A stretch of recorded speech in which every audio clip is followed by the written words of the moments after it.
Seguimos aquí en Emol TV. Ponga atención al siguiente dato. Según un estudio realizado por Fundación Sol, más del 70%, casi el 70% de los trabajadores en Chile gana menos de 500.000 pesos al mes. Para ahondar en este y otros temas, estamos junto al economista de Fundación Sol, Marco Kremerman. Marco, muchísimas gracias por estar aquí con nosotros. Muchas gracias por la invitación, Sofía. Bueno, la primera pregunta es: ¿qué está pasando? ¿Por qué estamos ganando estos salarios? O sea, gran parte de los trabajadores gana 350.000 pesos y casi un 70%, 500.000 pesos o menos. Así ¿Qué es. está pasando? A ver, esto no es un problema de educación, de años de escolaridad, no es un problema de productividad, porque es un argumento que se ha venido posando los últimos 25 años, que los salarios van a subir cuando aumenten los años de escolaridad, la productividad, pero ambos factores han subido los últimos 25 años. Este es un problema que tiene que ver con tres factores al menos. En primer lugar, en Chile los trabajadores no tienen poder, que es un mecanismo que sí existe y está disponible en otros países de ingresos medios o altos, vale decir, un modelo de relaciones laborales que posibilita la negociación colectiva por sector económico rama y un derecho a huelga efectivo. O sea, un elemento base civilizatorio para que se pueda negociar los beneficios, las utilidades que generan las empresas. Ese es un punto. O sea, ¿la reforma laboral no fue suficiente entonces? No solo no fue suficiente, sino que en algunos aspectos generó algunos retrocesos para los trabajadores, en la medida de que primero no se toca la negociación colectiva por sobre la empresa, no se habla de eso. En segundo lugar, se elimina el reemplazo en huelga, en teoría, pero aparece la idea de los servicios mínimos para cualquier empresa, para que no se dañen sus bienes propios, vale decir, se afecta lo que es el derecho a huelga y el potencial que en términos mundiales tiene el derecho a huelga, se crean las adecuaciones necesarias para los trabajadores no sindicalizados, para que puedan reemplazar a los sindicalizados, y los trabajadores contratistas que se van a huelga se les puede reemplazar por parte de la empresa mandante. O sea, se activa o se desactiva un elemento y se activan otros dos o tres. Entonces, bien confuso el resultado de la reforma laboral desde nuestro punto de vista. Incluso hay algunos retrocesos que vienen un poco como a justificar democráticamente el plan laboral del año 1979 que creó José Piñera. Marco, estos datos, cierto que en cuanto a los salarios que están también en el Instituto Nacional de Estadística, que demuestra que los sueldos son bastante bajos, ¿alcanza para vivir estos sueldos en nuestro país? De ninguna manera, y yo creo que esta es la paradoja. En general, a un país hay que medirlo en relación a su propia realidad. Vale decir, de acuerdo al costo de vida en Chile, los salarios deberían permitir vivir en Chile. No estamos pidiendo tener salarios a la sueca o a la finlandesa o a la alemana, sino salarios para vivir en Chile.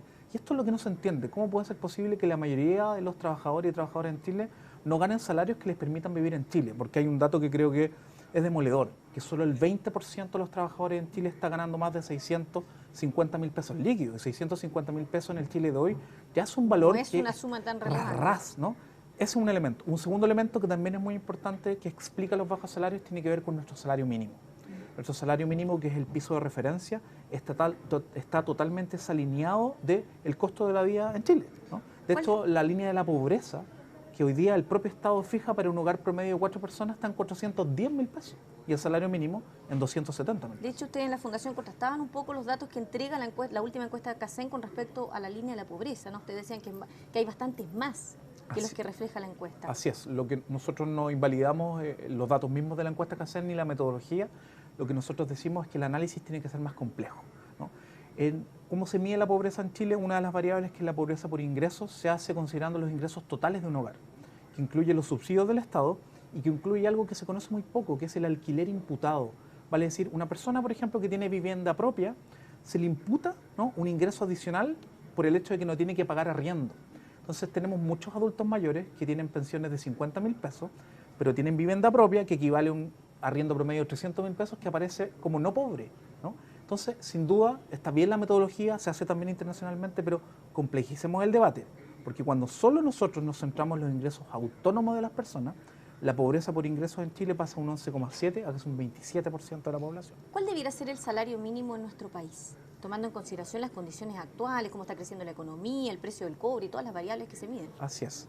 Para ser coherente con nuestros propios estándares, al menos debería permitir que un trabajador o trabajadora pudiese sacar a su familia promedio de la pobreza. Porque, pero si le ponemos una cifra, ¿cuánto debería ser el salario exactamente, mínimo? Exactamente. Hoy día la línea de la pobreza para un hogar promedio de 4 personas está en 410.000, 411.000 pesos. Al menos ese debería ser el salario mínimo hoy día en Chile, porque la política de salario mínimo no es arbitraria, no es que yo fije cualquier monto, tiene que tener relación con el costo de vida. Ese es el origen de la política del salario mínimo. Por tanto, si no, podríamos poner salarios mínimos de 100.000 pesos, de 150.000 pesos. Tiene que haber una relación con el costo de vida. Ahora, que hoy día, en este año, tengamos un problema económico puntual, no significa que lo podamos hacer en el cortísimo o mediano plazo, que es muy distinto. Chile tiene que tener políticas de mediano plazo, un norte a seguir e implementarse de acuerdo al ciclo económico. O sea, no se podría hacer ahora, digamos, en consideración de la economía está creciendo menos, ¿cierto? Si bien está repuntando el precio del cobre, todavía estamos creciendo, se proyecta un 1,5 este año 2017. Exacto, pero lo interesante es que cuando uno revisa la discusión en torno a la política del salario mínimo, en los momentos de las vacas gordas, cuando Chile crece al 5 o al 6, el argumento es el mismo, no se puede. No se puede porque estamos creciendo tanto que no hay que poner obstáculos en el camino. El punto central es que Chile no puede darse el lujo de tener desalineado su salario mínimo del costo mínimo de vida que el propio Estado ha establecido como línea de la pobreza. Eso nos lleva a un mal camino y es por eso que los salarios son tan bajos, porque la mayoría de los salarios se terminan pareciendo al salario mínimo, 10% más, 20% más. Algunos especialistas, ¿cierto?, han dicho que finalmente el tema de los salarios, de los bajos salarios, también está ligado a que la economía está creciendo menos, ¿cierto?, lo que hemos visto en los últimos años. ¿Cómo vamos en esa línea? Vimos también que hace pocos días, hace un tiempo atrás, el expresidente Ricardo Lagos dijo la tarea principal es crecer, todo lo demás es música. Claro, a ver, ahí hay dos escenarios. En el fondo los salarios en Chile son bajos hace 30 años, ¿no? En momentos que hemos crecido mucho, seguimos teniendo salarios absolutamente contenidos, un problema de contención salarial. Específicamente cuando un país crece menos, los salarios se pueden reajustar un poco menos, y eso es lo que ha pasado en los últimos años, pero seguimos estando en el subterráneo, ¿no? En el piso -4, a veces subimos al -3, bajamos de nuevo al -4, pero es un problema estructural, que tiene que ver también, que era la tercera razón que yo te mencionaba, con nuestra matriz productiva, ¿no? Aunque un gobierno se ponga la meta de crear 1 millón de empleos, 600.000 empleos, 800.000 empleos, los empleos que crea, que pasó en el periodo anterior, la mayoría son empleos tercerizados, subcontratos, suministro o cuenta propia, pero no cualquier cuenta propia, sino cuenta propia de baja calificación, empleo en la calle, que ambulante, gana muy poca plata muy al mes. poco. Esos son los empleos que puede crear Chile con la actual matriz productiva. Tenemos un problema serio para crear empleo en el futuro y para que esos empleos sean de calidad. Y eso sin duda también impacta en que tengamos buenos salarios. ¿Chile está preparado actualmente para crecer económicamente aumentando los salarios? Sin duda. ¿Están las condiciones? De hecho, yo creo que tenemos el problema que es inverso. De acuerdo a lo que el Fondo Monetario Internacional ha indicado con sus últimas investigaciones, que son muy interesantes, es que los países que tienen unos niveles de desigualdad muy altos, fundamentalmente debido a los bajos salarios, en un momento no pueden seguir creciendo. Entonces, subir los salarios es una condición básica para que reactivemos la economía, porque finalmente eso significa que los trabajadores y las trabajadoras tienen mayor poder adquisitivo para comprar más y no solo tener que llegar a fin de mes con el endeudamiento, que hoy día tenemos más de 11 millones de mayores de 18 años endeudados, según los datos de DICOM. Ese modelo no es sustentable y por eso que también de alguna manera hace harto tiempo estamos trancados, ¿no? El modelo chileno de alguna manera en los últimos años ha sido bien engañoso, con déficit fiscal, un poco avalándose en el precio del cobre que ha aumentado artificialmente, que es un commodity, que no nos dice nada de que hemos generado más innovación y tecnología.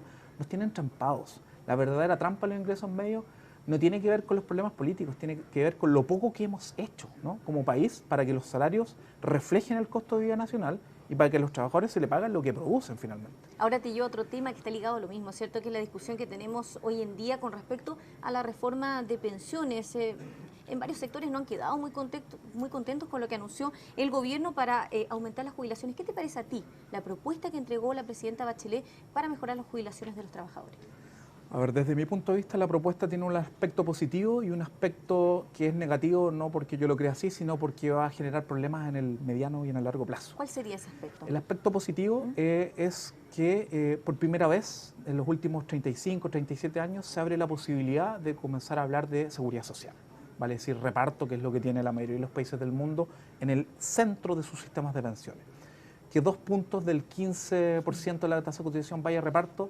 Con esta propuesta se demuestra que es la única manera de mejorar las pensiones actuales. No hay otra manera bajo cuentas individuales. Ese es el aspecto positivo, pero es marginal, porque nos transformaría como una especie de mini sistema mixto en pensiones. El sistema sueco, por ejemplo, de la cotización global, el 87% se va a reparto y 13% a cuentas individuales. Chile quedaría al revés. Claro, porque acá el 10% va a seguir siendo administrado por la AFP, Exacto, según el anuncio del gobierno. Exacto, y 3 de los 5 va a ser administrado por una entidad pública, pero en cuentas individuales. Por tanto, tendríamos 13 de los 15 puntos en cuentas individuales y 2 en reparto, que es el sistema inverso del modelo sueco.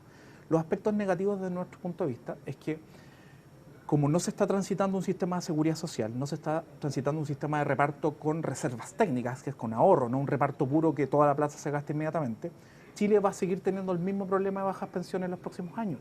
Subir 20% en promedio las pensiones actuales, lo cual sin duda todos quisieran que ese aumento exista en vez de que no exista, dado que la mayoría de las pensiones que pagan hoy día las AFP y las compañías de seguro están por debajo de los 170.000 pesos. O sea, el 20% son 10.000 pesos. Significa, claro, 30.000 pesos a lo más. O sea, insisto, así como hablamos de los salarios, es pasar del piso -4 del subterráneo al -3. Pero aquí seguimos teniendo un problema material, que es que las pensiones que se pagan en Chile no permiten vivir en Chile. Y eso solo se puede lograr con ahorro colectivo. No hay otra fórmula a nivel mundial. No existe otro mecanismo. Ahí se nos enredan, ¿cierto?, los dos temas, porque por un lado, ¿cómo mejoramos las pensiones si los salarios son bajos? Porque si la gente durante toda su vida que cotizó ganó 300.000 pesos o 400.000 pesos, es muy poco probable, o no va a ser probable que tenga una pensión alta. Exacto, pero aquí lo que está pasando es que las pensiones que se están pagando ni siquiera corresponden a los salarios que se pagan en Chile. Están muy por debajo de los propios salarios que se pagan en Chile. O sea, de acuerdo a los salarios que se pagan en Chile, que hoy día la remuneración imponible promedio de los más de 5 millones de cotizantes de la AFP está en 720.000 pesos brutos. Esa es la remuneración imponible promedio. Por tanto, un sistema que entregara una tasa de reemplazo equivalente al 60%, ni siquiera llegamos al 70%, que era la propuesta de José Piñera en el sistema original, sino 60%, significa que la pensión promedio debería estar en 430.000 pesos y está en 200.000 pesos. Entonces, tenemos que llevar las pensiones de acuerdo a los propios salarios que se pagan en Chile, lo cual seguiría siendo bajo, ¿no? Porque 430.000 no es que resuelva todos los problemas de los pensionados, pero al menos reflejaría el estado actual del costo de vida nacional y el estado actual de los salarios que se pagan. Eso solo lo permite un sistema de seguridad social. Un sistema de cuentas individuales no permite llegar a esos tipos de pensiones. Marco, ¿a ustedes les parece que las AFP deberían haber quedado fuera de esta reforma de las pensiones? Te lo pregunto porque el ministro Valdés dijo el foco tiene que ser ayudar a cotizantes y mejorar las pensiones, no fregar a las AFP. Lo que pasa es que esto no se trata de fregar a las AFP porque sí o porque ganan mucho dinero. Esto se trata de un problema de construcción del sistema de pensiones chilenos que se basa hegemónicamente en cuentas individuales. Eso es lo que no funciona, está fracasado, no permite y no permitirá tener buenas pensiones. De hecho, subir la tasa de cotización a 15% bajo un sistema de cuentas individuales, dado que la tasa de rentabilidad que obtienen las AFP para los fondos viene en caída libre, si el promedio de la rentabilidad de los 80 era 12,3 al año, el 2010 al 2016 ha sido 3,96. O sea, el efecto de aumentar la tasa de cotización con la caída de la rentabilidad se puede anular y podemos tener la misma situación de los pensionados actuales en 35 años más. Entonces, lamentablemente, esto no se puede solucionar con AFP o cuentas individuales, ¿no? Esto es un tema matemático, es un tema material. No se trata de fregar o no fregar a otras personas, se trata de que no podemos fregar más a nuestros adultos mayores. No podemos seguir manteniendo a la mayoría de nuestros adultos mayores en la miseria. Eso no corresponde a un país civilizado.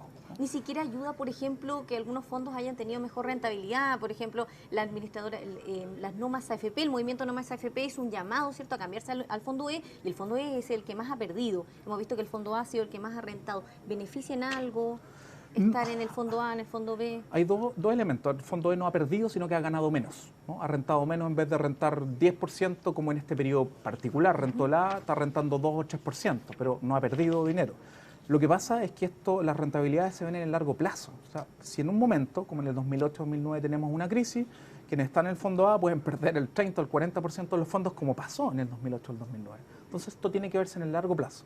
Sin embargo, a pesar de fondos más, fondos menos, el A o el E, independiente de las altas tasas de rentabilidad históricas que se han conseguido, las pensiones son miserables. Por tanto, no tenemos que hablar de mercados financieros para hablar de pensiones o que los trabajadores tengan que saber cómo se comporta Wall Street. Eso no es seguridad social. La seguridad social se construye en base al ahorro colectivo y a compartir riesgos colectivos. Por eso estos no son impuestos cuando se aumenta la tasa de cotización.